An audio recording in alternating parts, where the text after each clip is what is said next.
Mukunda jewellers మొట్టమొదటి factory outlet లో long హారాల పండుగ. ఈ ఆఫర్ నవంబర్ 8 నుండి 16 వరకు.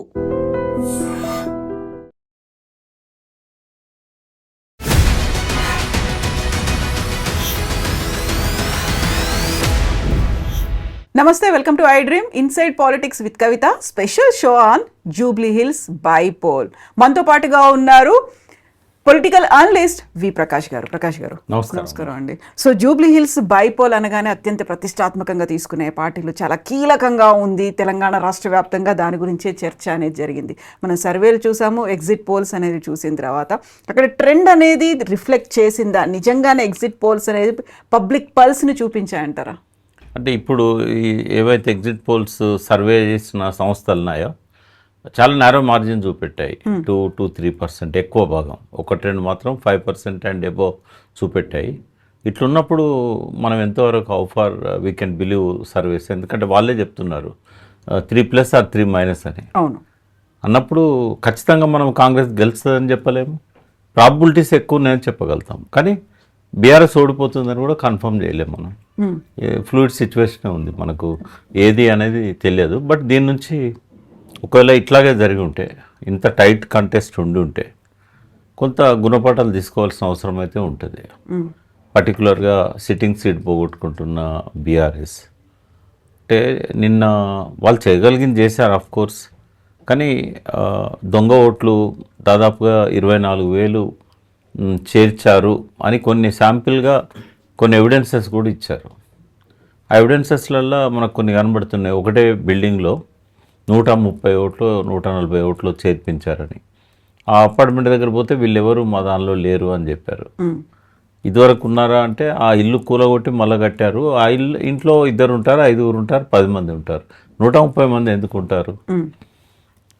అట్లాగే ఎక్కడో సిరిసిల్లలో ఉన్న తన ఓటు ఇక్కడ ఉంది. తర్వాత సొంతంగా క్యాండిడేట్ అన్న ఓటు మా నాన్న ఓటు మల్టిపుల్ ప్లేసెస్లో ఉంది. అన్నది 3 దిక్కులు ఉంది, నాన్నది 2 దిక్కులు ఉంది. ఇట్లా కొన్ని వాళ్ళు తీసి బయట పెట్టగలిగారు. ఎలక్షన్ కమిషన్ ఏం పట్టించుకోలేదు.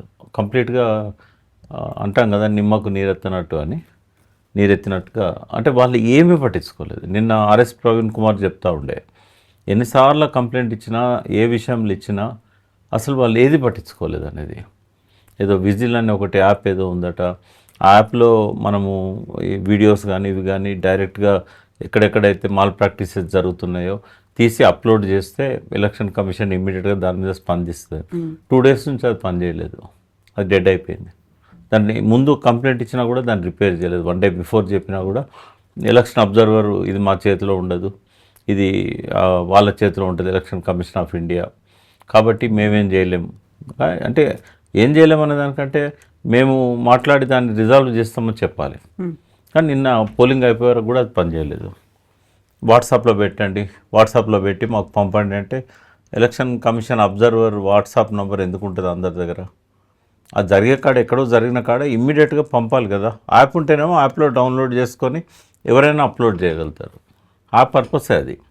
అంటే ఇట్లాంటి ఒకతొకరు నిన్న మనకు కొన్ని తెలిసినవి ఏంటంటే 50 బూతులలో అసలు పోలింగ్ ఏజెంట్స్ని లేకుండా చేశారు బీఆర్ఎస్ వాళ్ళని. అంటే అనలిస్టులు కొంతమంది దాని మీద కామెంట్ చేసింది ఏంటంటే ప్రొఫెసర్ నాగేశ్వర్ అనుకుంటా, అంటే అంత వీక్ ఉంది 50 మంది లేరు అని. 50 మంది లేరు కాదు, అలా కూర్చొనియలేదు వాళ్ళు. అది లేకపోవడం అనేది ఆర్గనైజేషన్ తప్పు, కూర్చొనియకపోవడం అనేది ఎలక్షన్ కమిషన్ ఆపలేకపోవడం అరాచకాన్ని. ఇట్లాంటివి కొన్ని జరిగినాయి.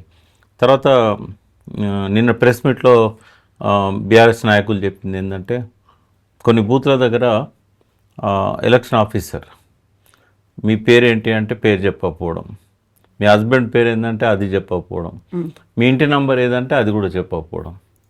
అక్కడున్న కాంగ్రెస్ బూత్ ఏజెంట్ కానీ అక్కడున్న నాయకులు కానీ వాళ్ళ మీద భయపెట్టి పంపించండి ఓట్లు వేయండి అని చెప్పి వాళ్ళని దొడ్డిదారిన ఎంట్రీ ఇవ్వడం, అంటే చెకింగ్ లేని దగ్గర నుంచి ఎంట్రీ.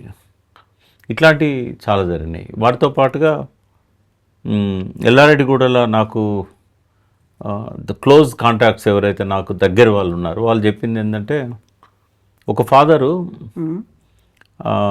వచ్చినాక కొడుకు చెప్పాడు, హైలీ ఎడ్యుకేటెడ్ కొడుకు, ఎంప్లాయ్ కూడా, డబ్బులు ఇచ్చిపోయారు నాన్న వీళ్ళు, వద్దంటే వినలేదు, ఓటుకు 2,500 ఇచ్చారు కాంగ్రెస్ వాళ్ళు, అంటే ఎందుకు తీసుకున్నామని బాగా కోపం చేశాడు ఆయన. కోపం చేస్తే ఆయన పోయి టెంపుల్కు డొనేట్ చేసి వచ్చాడు. ఇంకొన్ని ఇళ్లలో చీరలు డబ్బులు ఆడవాళ్ళ చేతిలో పెట్టారు. ఒక అపార్ట్మెంట్లో వాళ్ళు కొంతమంది రిఫ్యూజ్ చేశారు. అయితే వెల్ఫేర్ అసోసియేషన్ వాళ్ళని పిలిచి మీరు దేనికైనా ఉపయోగించుకోండి, మా తరఫున ఇస్తున్నాం పార్టీ తరఫున అని 6 lakhs వాళ్ళకి ఇచ్చిపోయారు. అంటే ఇట్లాంటి కొన్ని అంటే న్యూట్రల్ ఓటర్స్ ఉన్న దగ్గర కొంత యాంటీ బీఆర్ఎస్ వీళ్ళు ఉంటారు, కొంత బీజేపీ అనుకూలంగా ఉండే సెక్షన్ వాటిలల్లో ఇవన్నీ జరిగినాయి. వాటితో పాటు వాళ్ళ ఓటర్స్ వాళ్ళకు పెద్ద మొత్తంలో వాళ్ళకు ఖర్చులకు దావతులకు అన్నిటికీ ముడుతూనే ఉన్నాయి. ఇవన్నీ కూడా ప్రభావితం చేశాయి. అంటే అనలిస్ట్గా మనోభావాలను ఎట్లా విశ్లేషించాలి గిన్ని జరిగినప్పుడు? ఎగ్జాక్ట్లీ, ఇదంతా పోల్ మేనేజ్మెంట్ పరిధిలోకి వస్తుంది కదా. బట్ ఏ బేసిస్ మీద ఓటర్లు ఓటేయడానికి వచ్చిండ్రు, అసలు ఏం చూసిండ్రు పార్టీలు చెప్పినటువంటి హామీలా? ముందు ఇది ఒక్కటి అనలైజ్ చేద్దాం. మీకు అన్ని ప్రీపోల్ సర్వేస్ మనము మీరు కూడా విశ్లేషించారు, కొంతమందిని కూర్చోబెట్టి. ప్రతి ఒక్కరు ఏం చెప్పారంటే ఒక 10 to 20%, కొందరు 15 అన్నారు, కొందరు 20 అన్నారు, మినిమం 10 అయితే వీళ్ళు సైలెంట్ ఓట్ ఉంటుంది. అది మనకు కూడా తెలుసు. ఈ సైలెంట్ ఓట్ అనేది లాస్ట్ 2 daysలో ఏటైనా టర్న్ కావచ్చు. అది అందులో ఎక్కువ భాగం హైప్ ఉన్న పార్టీ దిక్కు జనరల్గా కావాలి, లేదంటే డబ్బులు తీసుకొనన్నా కావాలి. అయితే ఇప్పుడు నిన్నటి ఎగ్జిట్ సర్వేలు చూస్తే ఈ సైలెంట్ ఓట్ అనేది కీ రోల్ ప్లే చేసింది. అంటే ఇవన్నీ 1% ఉంటాయి కావచ్చు, 2% ఉంటాయి కావచ్చు. నేను చెప్పిన దొంగ ఓట్లు అయితే 24,000 అన్నారు, 12,000 ఓట్లను తీసేశారని కూడా చెప్పారు. బట్ ఏదేమైనా ఆరో టైట్ కంటెస్ట్ ఉన్నప్పుడు అవి కూడా ఒక ఇంపార్టెంట్ రోల్ ప్లే చేస్తాయి. ఈ లాస్ట్ మినిట్లో అజారుద్దీన్కి ఇచ్చి కొంత మైనార్టీని మైనస్ ఉన్న దగ్గర కొంత ప్లగ్ చేసుకోవడానికి ఒక ప్రయత్నం జరిగింది. దాని ఇంపాక్ట్ కొంత ముస్లిమ్స్ మీద పడ్డట్టు అనిపిస్తున్నది. ఎందుకంటే షేక్పేట్ లాంటి ఏరియాస్ ఎక్కువ ముస్లిం బస్తీల దగ్గర బీఆర్ఎస్కు ఎక్స్పెక్ట్ చేసినంత టర్న్అవుట్ వచ్చినట్లేదు. అవి కొంత పనిచేసినాయి. అయితే మేజర్గా అధికార పార్టీగా కాంగ్రెస్ ఉండడం కూడా వాళ్ళకు ఒక ప్లస్ పాయింట్ అది. ఎందుకంటే ఎట్లాగో 3 ఏళ్ళు అయితే ఉండేది కాంగ్రెస్సే. ఏదైనా పనులు జరగాలంటే వాళ్ళే కదా చేసేది. కాన్స్టిట్యున్సీలో పనుల కోసం కొంత ఆశపడతారు. సరే రేపు మళ్ళీ మున్సిపల్ ఎలక్షన్స్ కూడా వచ్చేటివి ఉన్నాయి, అధికార పార్టీకి వేస్తే వాళ్ళు ఏమన్నా చేస్తారేమో, ఎంత లేదన్నా ఎడ్యుకేటెడ్స్లో అది ఉంటుంది. తర్వాత కొన్ని దిక్కుల నుంచి చెప్పింది ఏంటంటే పర్టికులర్గా పార్కులలో మార్నింగ్ వాకర్స్ వాళ్ళంతా ఎడ్యుకేటెడ్ రిటైర్డ్ పీపుల్. 3 సార్లు పోటీ చేసి ఓడిపోయాడు. అబ్బాయి చాలా యాక్టివ్గా ఉన్నాడు. ఒకసారి ఏది చూద్దాం. సింపతి సేమ్ సునీత గారికి కూడా ఆ ఎంపతి వచ్చింది. అంటే భర్త చనిపోయాడు, చిన్న పిల్లలు ఉన్నారు, పెళ్ళి చేయలేదు, ఇటువంటి టైంలో ఆమెకు తోడుకుంటే బాగుంటుంది, ఏ తల్లికి రాకూడదు ఇటువంటి కష్టం అనుకునే వాళ్ళు, అది ఎంపతి అంటాం మనం. అట్లా కొంత ఆమెకు కూడా ఉంది. అధికార పార్టీకి కలిసి వచ్చింది వాళ్ళు అధికారంలో ఉండడం. ఇంకోటి క్యాండిడేట్ వాళ్ళకు ప్లేస్. వీటన్నిటితో పాటు కొంత బీసీ వాదం కూడా ఈ మధ్యకాలంలో బాగా ప్రచారం అవుతున్నది. జాజుల శ్రీనివాస్ గౌడ్ లాంటి వాళ్ళు అంటే ఒక బీసీ ప్రతినిధిగానే ఈ మధ్య బాగా ఎమర్జ్ అయ్యాడు. ఇటువంటి వాళ్ళు బహిరంగంగానే క్యాండిడేట్ సపోర్ట్ చేస్తూ కొన్ని బీసీ సంఘాలు, వాటితో పాటుగా పర్టికులర్గా యాదవ సంఘాలు వాళ్ళు పాలిటిక్స్ని పట్టించుకోలేదు, డైరెక్ట్గా క్యాస్ట్ని పట్టించుకున్నారు. కొంత బీసీ వాదం కూడా ఒకవేళ నిజంగానే ఎగ్జిట్ పోల్స్ వచ్చినట్టుగా రిజల్ట్ వస్తే చాలా అది కాంట్రిబ్యూట్ చేసిందని చెప్పగలుగుతాను నేను. ఉంటుంది అది, దాన్ని మనం తీసేయలేం. ప్రధానమైన 4-5 కారణాలలో బీసీ వాదం కూడా ఒకటి ఉంటుంది. సో ఇంట్రాస్పెక్షన్ చేసుకోవాలి. మీరు చెప్పినట్టుగా పోటీ ఎటు ఉన్నప్పటికీ, ఎవరికి ఎంత మెజారిటీ వచ్చినప్పటికీ, ఎంత ఓట్ షేర్ ఉన్నప్పటికీ కూడా ఒక టఫ్ ఫైట్ లాగైతే కనిపించింది. అటు ఇటుగా చూస్తే ఒక జస్ట్ 2-3% మాత్రమే తేడా అనేది ఉంది. కాబట్టి ఇది ఒక హెచ్చరిక బీఆర్ఎస్కి అయితే. ఎందుకంటే ప్రజల్లో పశ్చాత్తాపం వచ్చింది, చాలా మార్పు వచ్చింది అనేది బీఆర్ఎస్ వాళ్ళు చెప్తున్నది. నిజంగా కూడా మనకు గ్రామీణ ప్రాంతాలలో కనబడుతున్నది. కానీ పట్టణంలో ఆ అనుభవం రాలేదు వీళ్ళకి. ఇప్పుడు వస్తుంది. ఒకవేళ కాంగ్రెస్ను వాళ్ళు గెలిపిస్తే ఇప్పుడు ఆ అనుభవం వస్తుంది వాళ్ళకు. ఎందుకంటే వాళ్ళు ఓటేసి మేము తప్పు చేశాము అనే ఫీలింగ్ వాళ్ళు బహిరంగంగా ఎక్స్ప్రెస్ చేస్తున్నారు. మీరు వెళ్ళి కెమెరా పట్టుకొని పోయినా కూడా చెప్తారు, నిర్మమాటంగా వాళ్ళు చెప్పేస్తారు, మేము తప్పు చేశాను రేవంత్ రెడ్డికి వేసాను. అన్ఎంప్లాయిడ్ పిల్లలు కూడా ఇక్కడ కూడా పోటీ చేశారు. ఆస్మా పోటీ చేసింది, RRR బాధితులు చేశారు, ఫార్మా బాధితులు చేశారు ఇక్కడ పోటీ, నామినేషన్ వేసి మొత్తంగా 58 మంది ఉన్నారు. 58 మంది ఉన్నారు. ఇదే పరిస్థితి హైదరాబాద్లో లేదు. ఎందుకంటే వాళ్ళందరూ టీఆర్ఎస్ కోటేశారు. వాళ్ళకి ఆ పశ్చాత్తాపం కలగదు. ఎందుకంటే వాళ్ళు ఓటేశారు, కేసీఆర్ డెవలప్మెంట్ చేశారని. వాళ్ళు ఇప్పుడు రేవంత్ రెడ్డి మీద ఆశతోని ఇప్పుడు ఓట్లేశారు. ఆ అనుభవం వీళ్ళకి వస్తుంది ఇప్పుడు నగరంలో ఉన్న ఓటర్లకి. ఇప్పుడు దీంతో ఆగదు ఇది. ఒకవేళ అనుకున్నట్టుగానే కాంగ్రెస్ గెలిచింది అనుకోండి, ఎంత మార్జిన్తో గెలిచినా డిస్క్వాలిఫికేషన్ అనేది స్పీకర్ చేసే పరిస్థితి ఉండొచ్చు. ఆయన వెయిట్ చేస్తున్నాడు. ఆఖరికి ఆయన కంటెంప్ట్ ఆఫ్ కోర్టు కూడా పిటిషన్ వేసేదాకా ఆయన సుప్రీంకోర్టు పోయి మళ్ళీ టైం అడగడం, 31st డెడ్ లైన్ దాటేయడం, ఇదంతా చేసి జూబ్లీస్ ఎన్నికల ఫలితం కోసమే. సో ఇప్పుడు డెసిషన్ తీసుకుంటారా వాళ్ళ మీద అనర్హత వేటు అనేది పడుతుందంటారా 10 మంది మీద? ఇప్పుడు ఆయన టైం అడిగాడు కదా, ఆ ఆన్సర్ రాకముందే ఇమీడియట్గా ఒకవేళ కాంగ్రెస్ గెలిస్తే వాళ్ళని అనర్హులుగా ప్రకటించవచ్చు. మళ్ళీ 10 ఉప ఎన్నికలు వస్తాయి. మళ్ళీ 10 ఉప ఎన్నికలు వస్తాయి. రెండవది ఏంటి, పంచాయతీరాజ్ ఎన్నికలకు కూడా పోవచ్చు. అంటే దీన్ని బాగా హైప్ చేస్తారు రేవంత్ రెడ్డి. అది 2000 గెలిచినా, 3000 ఓట్లతో గెలిచినా, ఒక్కోటితో గెలిచినట్టే కదా. ఎగ్జాక్ట్లీ. దాన్ని బాగా హైప్ చేస్తారు, మీడియా హైప్ చేస్తుంది. దాంతో మళ్ళీ ఒక వాతావరణం కాంగ్రెస్కి అనుకూలంగా తయారవుతుంది. అప్పుడు బీఆర్ఎస్ తను అనాలిసిస్ చేసుకొని ఇంకా ఏం చేస్తే బాగుండేది. అంటే మామూలుగా కంటెస్ట్కు వాళ్ళు ప్రిపేర్ కాలేదు, బాగా కష్టపడ్డారు.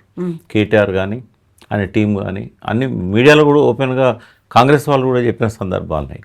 మా వాళ్ళంతా కొద్దిగా నిర్లిప్తంగా ఉన్నారు, వాళ్ళు మాత్రం ఊళ్ళలోకి వెళ్ళి వచ్చి బాగా అగ్రెసివ్గా ఉన్నారు. అంటే నాకు కూడా తెలుసు, ఎవరెవరికి ఎక్కడ బాధ్యత ఇచ్చినా కూడా వాళ్ళు పట్టుకొని ఉన్నారు. 3 నెలల నుంచి 2 నెలల నుంచి వాళ్ళు ఇట్లా వచ్చి విజిటింగ్ ప్రొఫెసర్స్ లాగా పోలేదు. అంత కష్టపడ్డా, ఇల్లు 4 సార్లు తిరిగినా ఎందుకు మన కోర్టు రాలేదనే విషయంలో వాళ్ళు కూడా కొంత దాని మీద సమీక్ష చేసుకొని ఇది ఒక లిట్మస్ టెస్ట్ లాగా నెక్స్ట్ ఎలక్షన్స్కు ముందు దీన్ని ఒక హెచ్చరికలాగా తీసుకోవాలి. అట్లా తీసుకుంటే మరొక మంచిదే అనే ఫీలింగ్ వాళ్ళకు వస్తుంది. ఓటమి వల్ల మనం కొన్ని గుణపాఠాలు తీసుకుంటున్నాం ముందు పోవడానికి అని. ఇవన్నీ కూడా ఇంకోటి ఏంటంటే ఒక ఫెయిల్యూర్ ఏం కనబడ్డదంటే ఎక్కువ మంది రూరల్ నుంచే వచ్చి ప్రచారం చేశారు బీఆర్ఎస్కి. కానీ రూరల్లో కాంగ్రెస్ నమ్ముకొని ఓట్లేస్తే అక్కడ వివిధ కులాల వాళ్ళకి మనం మాట్లాడుకున్నాం ఇక్కడ, వాళ్ళు ఎవరు అక్కడ చెప్పినట్టు కనబడదు. ఓటర్స్తో గొర్రెల పథకం ఆపిల్లు, రైతులను ఇట్లా ఇబ్బంది పెడుతున్నారు. ఎందుకంటే వీళ్ళందరికీ మూలాలు గ్రామాలలో ఉన్నాయి. ఆ పార్ట్ కేటీఆర్ స్పీచ్లలో కూడా కొంత మిస్ అయింది అనిపించింది. అని సిటీ సమస్యలు, సిటీస్ హైడ్రా ఇట్లాంటివి ఎక్కువ ఫోకస్ చేశాడు. అక్కడక్కడ టచ్ చేశాడు. రేవంత్ రెడ్డిని నమ్ముకుంటే ఎట్లా గ్రామీణ ప్రాంతాల వాళ్ళకి అన్యాయం చేశాడు అనేది కొంత వచ్చినా కూడా ఎక్కువ ఎంఫసిస్ అనేది, ఫోకస్ అనేది దాని మీద పోలే. అంటే సహజంగానే సిటీ ఇక్కడ సమస్యలే తీసుకుంటారు. బట్ ఇక్కడ బస్తీలలో ఉన్న వాళ్ళందరికీ ఎంతో కొంత రిలేషన్షిప్ కానీ అక్కడ తల్లిదండ్రులు ఉండడము, అత్తమామలు ఉండడము, లింక్స్ అనేటివి ఉన్నాయి. మనం హాఫ్ ఆఫ్ ది ఓటర్స్ మీద ఉన్నాయి. ఉన్నప్పుడు అది ఒక మేజర్ ఇష్యూగా కూడా ప్రొజెక్ట్ చేయాల్సి ఉండే. ఇప్పుడు యాదవ్ క్యాండిడేట్ కదా, గొర్రెల పథకం ఎందుకు ఆపిల్లు 2 సార్లు కేసీఆర్ గారు ఇచ్చారు. మేజర్గా అందరికీ 7 లక్షల యూనిట్లు ముట్టాయి. కేవలం 1,50,000 ఉండే. అవి ఇస్తే ఏమైంది, వాటికే డబ్బులు లేకుండా అయిపోయినాయా? ఇట్లాంటి అంశాలు. తర్వాత మళ్ళీ రైతులలో మొదలైన ఆత్మహత్యలు, కరెంటు కోతల వల్ల మళ్ళీ వ్యవసాయం మీద ఎట్లాంటి ఇంపాక్ట్ పడ్డది, ఇట్లాంటి అంశాలు చెప్పాల్సి ఉండే. ముదిరాజులు కూడా పెద్ద సంఖ్యలో ఉన్నారు, 13-14 వేల మంది ఉన్నారు. వాళ్ళ విషయంలో కూడా ముదిరాజులకు టీఆర్ఎస్ ఏం చేసింది, ఈ ప్రభుత్వం దాన్ని ఎందుకు కంటిన్యూ చేయలేకపోతుంది, ఇట్లాంటి అంశాలు చెప్పలేకపోయారు. ఇవన్నీ కొంత ఫెయిల్యూర్స్ అయితే ఉన్నాయి. బట్ ఏదున్నా కూడా ఇదివరకు లా కంటే కూడా ఎక్కువ కష్టపడ్డారు బీఆర్ఎస్ వాళ్ళు. అయినా కూడా ఒకవేళ ఫెయిల్ అయితే ఆ గుణపాఠం తీసుకోవాలి. బట్ ఇది అంతగా బాధపడాల్సిన ఓటమి కాబోదు. ఎందుకు అంటే స్లైట్ మార్జిన్తో పోయినప్పుడు అది కూడా నైతికంగా ఈ దొంగ ఓట్లు తర్వాత ఈ డబ్బు ఇవన్నీ ఉన్న తర్వాత వాళ్ళు అగ్రెసివ్గా ఉన్నారు. పోల్ మేనేజ్మెంట్లో మాత్రం కాంగ్రెస్ అగ్రెసివ్గా ఉంది. ఇది ఓటమిని నైతికంగా ఓటమిలాగా తీసుకోవాల్సిన అవసరం లేదు బీఆర్ఎస్ ఒకవేళ అయినా కూడా. ఇది ఒక భారీ విజయం ఏం కాదు కాంగ్రెస్కి. ఆ విజయం నవీన్ యాదవ్ది కాదు, ఆ విజయం పార్టీది కాదు, ఆ విజయం రేవంత్ రెడ్డిది అవుతుంది. ఎందుకవుతుంది అంటే పోల్ మేనేజ్మెంట్ అంతా ఆయన పకడ్బందీగా దాన్ని చేశాడు. క్రెడిట్ ఆయనకే ఇవ్వాల్సి వస్తుంది. ఓకే, సో ఇప్పుడు ఎన్నికలకు సంబంధించి కేవలం బైపోల్ మాత్రమే కాదు, 500 రోజుల్లో అధికార మార్పిడి జరుగుతుంది అనేది కేటీఆర్ పదే పదే దాన్నే ప్రధానంగా స్ట్రెస్ చేస్తూ చెప్పారు. అదే సమయంలో సీఎం రేవంత్ రెడ్డి కూడా చెప్పారు, జమిలీ ఎన్నికలు ఆ తర్వాత కావాలంటే ఇది ఎక్స్టెన్షన్ అవుతుంది, ఇంకో 10 ఏళ్ల పాటు మేమే ఉంటాము, 2036 వరకు మేము ఉంటాము అనేది. అంత డిసైడింగ్ ఫ్యాక్టర్ అవుతుందా ఇది ఈ రెండు పార్టీలకి? ఈ ఎన్నిక కాదు, ఈ ఎన్నికకు వాళ్ళు అంటున్న దానికి సంబంధం లేదు. ఏ పార్టీ ఓడిపోయినా అది మాత్రం తప్పదు కదా. జమిలీ ఎన్నికలు జరిగితే 6 months రాష్ట్రపతి పాలన పెడతారు, ఎక్స్టెన్షన్ ఉంటుంది. మళ్ళీ ఆయనకి ఇవ్వరు, ఆపద్ధర్మ ముఖ్యమంత్రిగా ఇవ్వరు, రాష్ట్రపతి పాలన పెడతారు. ఏ రాష్ట్రాలలో అయితే ఇంకా ఎలక్షన్స్కి డ్యూ ఉందో రాష్ట్రపతి పాలన పెడతారు. కాబట్టి రాష్ట్రపతి పాలనలో ఎన్నికలు జరుగుతాయి. అప్పుడు డిసడ్వాంటేజ్ అవుతుంది కాంగ్రెస్కి, బీజేపీకి అడ్వాంటేజ్ అవుతుంది. సెకండ్ ఏంటంటే 500 రోజుల్లో కాదు, 5 నెలల్లో కూడా ప్రభుత్వాన్ని పడగొట్టాలనుకుంటే బీఆర్ఎస్కు పూర్తి అవకాశాలు ఉన్నాయి. ఓకే, ఆ ఫార్ములా ఉంది. బట్ కేసీఆర్ దానికి సిద్ధంగా లేడు. ప్రజలు రియలైజ్ కావాలి, ఆ పాలన సమయం పూర్తయిన తర్వాతనే మనం పోదామన్న దాంతో ఉన్నారు ఆయన. ఒకవేళ ఆయన ఈ ప్రభుత్వాన్ని పడగొట్టాలనుకుంటే ఫస్ట్ 1 yearలో పడగొట్టేవాడు. ఫార్ములా ఉన్నా కూడా ఆయన వెయిట్ చేస్తున్నాడు. ఇంకొక మైనస్ పాయింట్ ఏంటంటే మొత్తం కేటీఆర్ మీద వదిలేశాడు. కనీసం మనం ఎక్స్పెక్ట్ చేసినట్టుగా లాస్ట్ టైం డిస్కషన్లో ఆ పోలింగ్ ప్రచార సమాప్తి రోజు ఒక వీడియో అయినా రిలీజ్ చేసి అరగంట కనీసం మాట్లాడినా బాగుండేది, వీడియో రిలీజ్ చేసినా బాగుండేది. ఏది చేయలేదు. అంటే ఓవర్ కాన్ఫిడెన్స్ అనేది కొంత అక్కడ కనబడ్డది కేసీఆర్ లోపల. కేటీఆర్ గారు మాత్రం చాలా సమర్థవంతంగా హ్యాండిల్ చేశాడు ఎలక్షన్ని.